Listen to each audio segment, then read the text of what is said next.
ایسے ہی ہے نا. 1400 ارب روپے کا مطلب یہ ہے کہ جو آئی پی پیز کو ہم صرف وہ پیمنٹ ادا کر رہے ہیں جو وہ بجلی بناتے نہیں ہیں، اس سے بھی کم قیمت میں وہ ڈیم بن جاتا. ایک سال میں جتنے پیسے ہم ان کو دیتے ہیں اس سے بھی کم قیمت میں وہ ڈیم بن جاتا.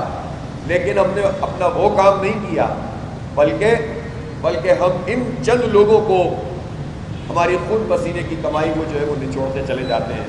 تو اس لیے کسی صورت میں بھی اب آئی پی پیز کو تو اسپیئر نہیں کیا جا سکتا کہ وہ لوٹیں کھائیں مزے کریں اور پاکستان کے کروڑوں لوگ جو ہے وہ ذلت والی زندگی گزاریں.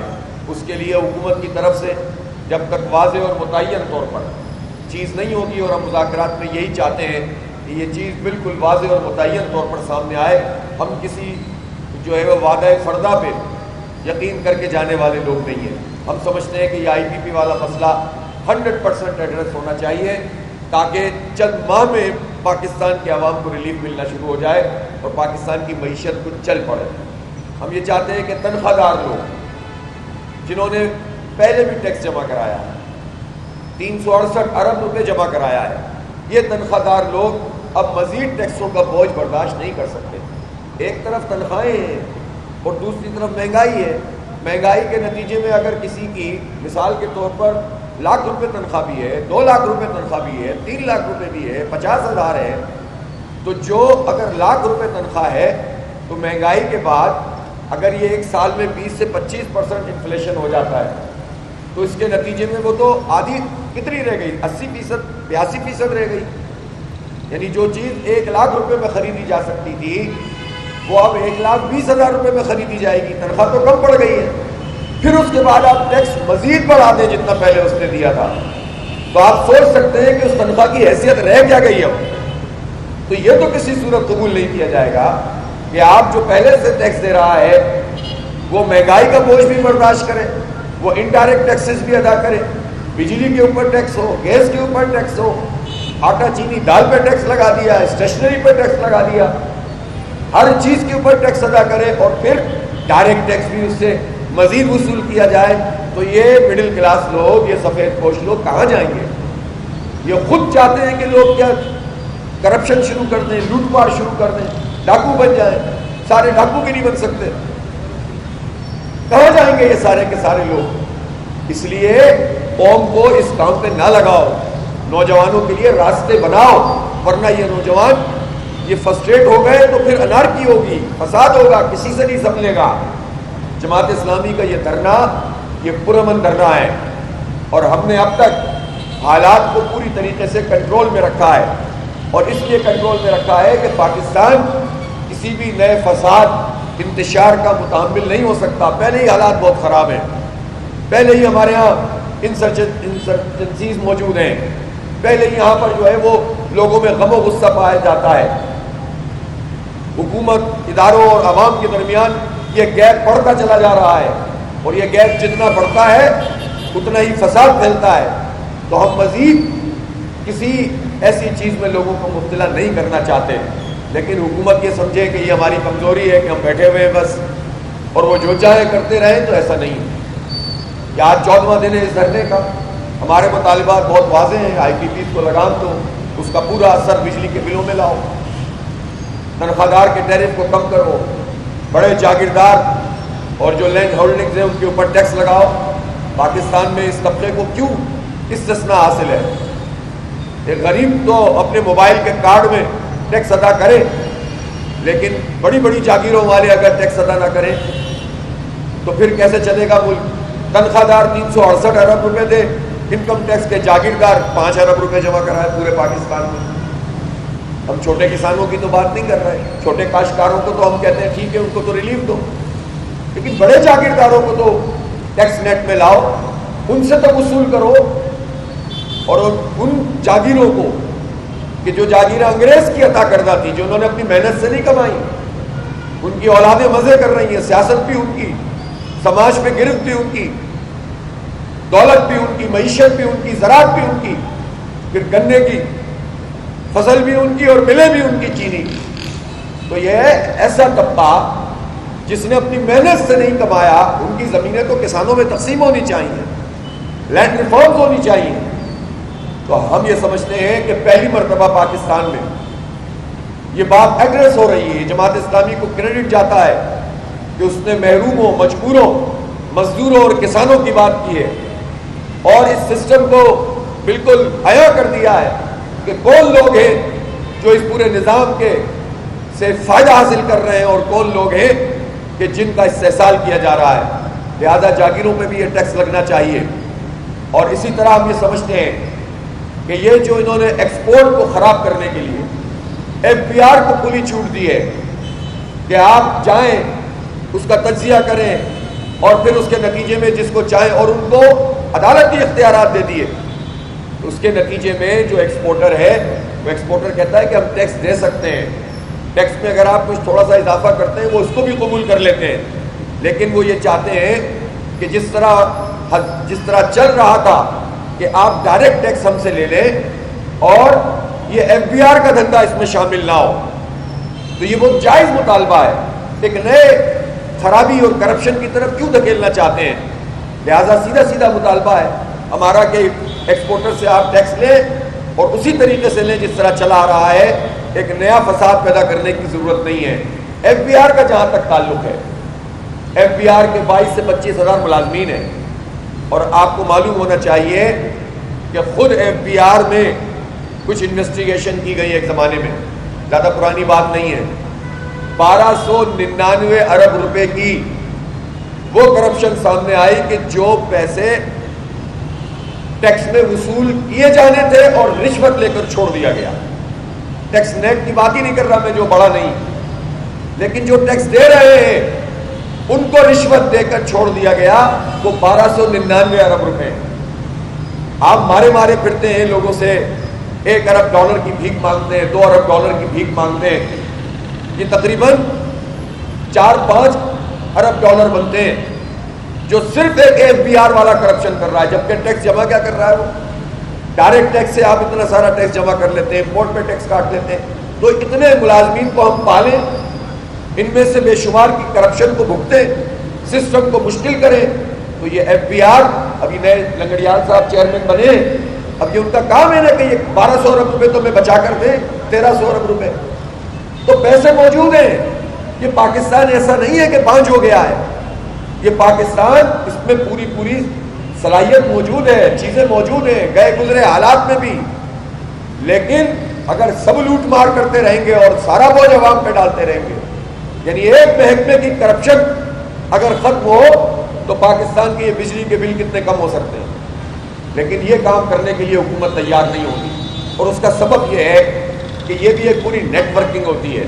کوئی ادارہ اور ادارے کا کوئی آدمی اکیلا نہیں کھا رہا ہوتا. اکیلا کھانے والا تو جلدی پکڑا جاتا ہے، لیکن جب پورا کا پورا سسٹم بنا ہوا ہوتا ہے، نیچے سے اوپر تک کا، اوپر سے اور اوپر تک کا، اور اوپر سے اور اوپر تک کا، تب جا کر یہ مسئلہ جو ہے یہ ہوتا ہے کہ یہ پورا ایک جال بن جاتا ہے. اور یہ جال پورے پاکستان کو برباد کر رہا ہے. یہ تو ایک محکمہ ہے، آپ جس محکمے کو اٹھا کر دیکھیں اس میں یہ کرپشن نظر آتی ہے. تو آپ گورننس اچھی نہ کریں، کرپشن ختم نہ کریں، آئی پی پیز کا پیٹ پالتے رہیں، ان کو فراہم کرتے رہیں اور کہیں کہ ہم بجلی کے بل کم نہیں کر سکتے، ہم تنخواہ دار کا ٹیکس کم نہیں کر سکتے، تو پھر کیسے بات بنے گی؟ لہٰذا ہمارا دھرنا یہاں موجود ہے. آج یہ دھرنا انشاءاللہ ایک بڑے جلسہ عام کی صورت میں ہوگا. مارچ بھی کریں گے اور جلسہ عام بھی کریں گے. اور آج کا یہ دھرنا انشاءاللہ ایک نیا پیغام دے گا پوری پاکستانی قوم کو. 2 ہفتے مکمل ہونے پر آج ایک بہت زبردست جلسہ کریں گے ہم انشاءاللہ. میں پاکستانیوں سے، ارد گرد کے لوگوں سے، اور جہاں جہاں ہماری آواز پہنچ رہی ہے ان سے کہنا چاہتا ہوں کہ وہ اس دھرنے میں شریک ہو، اپنی پرامن سیاسی مزاحمت کے اس کلچر کو فروغ دیں. ہم تصادم نہیں چاہتے، ہم لڑنا نہیں چاہتے، ہم انتظامیہ سے مٹ بھیڑ نہیں چاہتے، ہم پولیس سے نہیں لڑنا چاہتے، ہم اداروں سے نہیں لڑنا چاہتے، لیکن ہمیں اپنا حق چاہیے. پاکستان کے غریبوں کا، مڈل کلاس کا حق چاہیے، اور اس کے لیے ہمارا یہ دھرنا جاری ہے. اور آج ہم نے اپنی ایک بڑی مشاورت بھی مجلس عاملہ کی صورت میں ابھی پریس کانفرنس کے فوراً بعد رکھی ہے. ہماری مذاکراتی کمیٹی بھی تمام تر صورتحال اس کے سامنے رکھے گی، اور پھر جو بھی ہماری جماعت اسلامی کا مشورہ ہوگا اس کے مطابق ہم اس دھرنے کو اور پورے پاکستان کی اس تحریک کو ایک نئے عزم کے ساتھ جو ہے وہ آگے بڑھائیں گے. بہت بہت شکریہ. جی کوئی سوال؟ جی کوئی سوال اگر ہو تو. اور یہ سوال بھی آج بس 2-3 ہی لیجیے.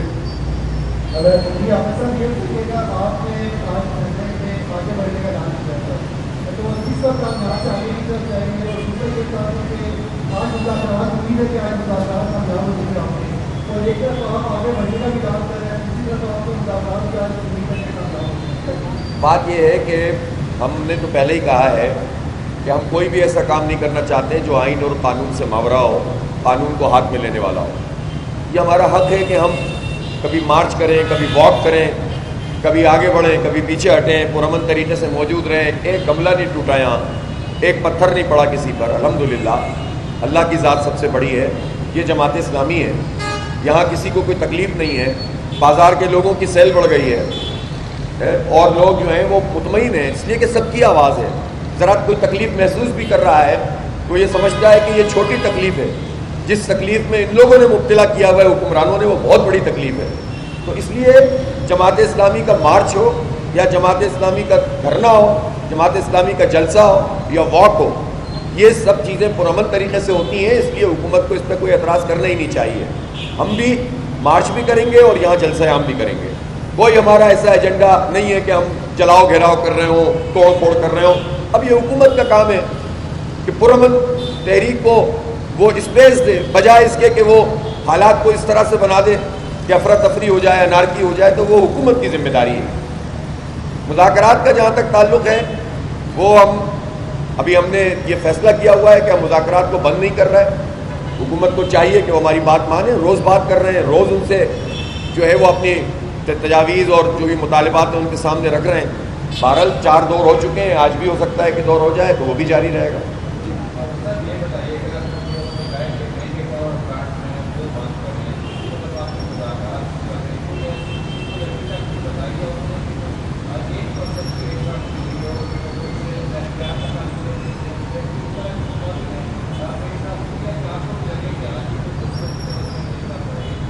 دیکھیں، روزانہ لیاقت بلوچ صاحب آپ کو بریفنگ دیتے ہیں میڈیا کو، اور ظاہر سی بات ہے جب گفتگو ہوتی ہے تو اس میں ہر طرح کی بات ہوتی ہے. ہم یہ چاہتے ہیں، اور یہ بات بھی درست ہے کہ حکومتی کمیٹی بھی ابھی پوائنٹ آف نو ریٹرن پہ تو نہیں پہنچی ہے، لیکن ہم چاہتے یہ ہیں کہ یہ جو اس طرح کی بات ہے نا، اس کو لمبا کرنا یہ مناسب نہیں ہے. ریلیف دیں لوگوں کو. لوگ بہت تنگ ہیں، پریشان ہیں، فرسٹریٹڈ ہیں.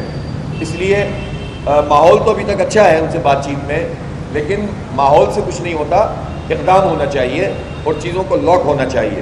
تو اس کے لیے ہم پوری کوشش کر رہے ہیں، اور میرا خیال ہے کہ اب حکومت کو بھی مان جانا چاہیے. اور ہماری کوئی ضد نہیں ہے، ہمیں ذات کا کوئی فائدہ نہیں ہے، پارٹی کا کوئی ایجنڈا نہیں ہے. ہم کوئی ایسا مطالبہ تو لے کر آئے نہیں کہ ہماری پارٹی کو یہ ریلیف دے دو، ہمارا یہ مقدمہ ختم کر دو، ہمیں جیل سے رہا کر دو. یہ تو ہمارا ایجنڈا نہیں ہے نا.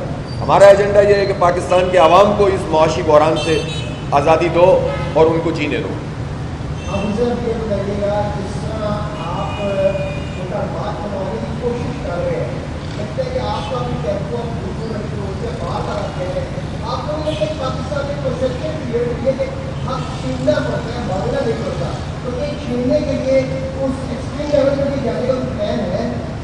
بھائی حق دے دیں تو چھیننے کی ضرورت کیا ہے؟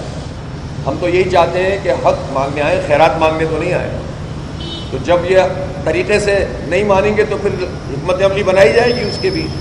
ظاہر ہے کہ یہ تو انڈرسٹوڈ بات ہے نا. آپ یہ تو نہیں کر سکتے کہ آپ کو کوئی تھپڑ مارے آپ دوسرا گال پیش کریں، پھر مارے پھر تیسرا گال پیش کریں، اور آپ کہیں کہ جناب تھپڑ نہ مارنے والوں کی تعداد بڑھا دو، ہمارے پاس وقت کم ہے. یہ تو نہیں چلے گا نا. پاکستانی قوم کتنا برداشت کرے گی؟ اور یہ بات اب حکمرانوں کو سمجھ لینی چاہیے. بہت شکریہ.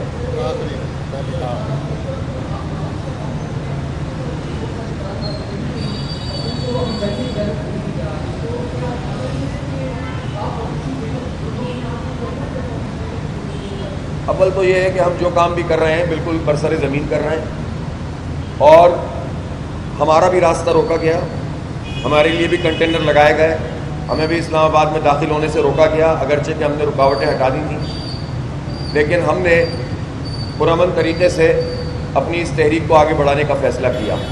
اور یہ بات اب پرانی ہو گئی ہے کہ کس نے کہا اور کس کے اشاروں پہ چل رہے ہوتے تو اسمبلیوں میں ہمارے پاس بھی بہت سارے ممبران ہوتے. اشاروں پہ چل رہے ہوتے تو کراچی کا میئر ہمارا ہوتا، اور اشاروں پہ چلے بغیر ہمارا تھا، ان کے اشاروں کے بغیر ہی ہمارا بن رہا تھا۔ اشارے ہوئے تو ہمارا میئر نہیں بن سکا، اشارے ہوئے تو فارم 47 والے مسلط ہو گئے۔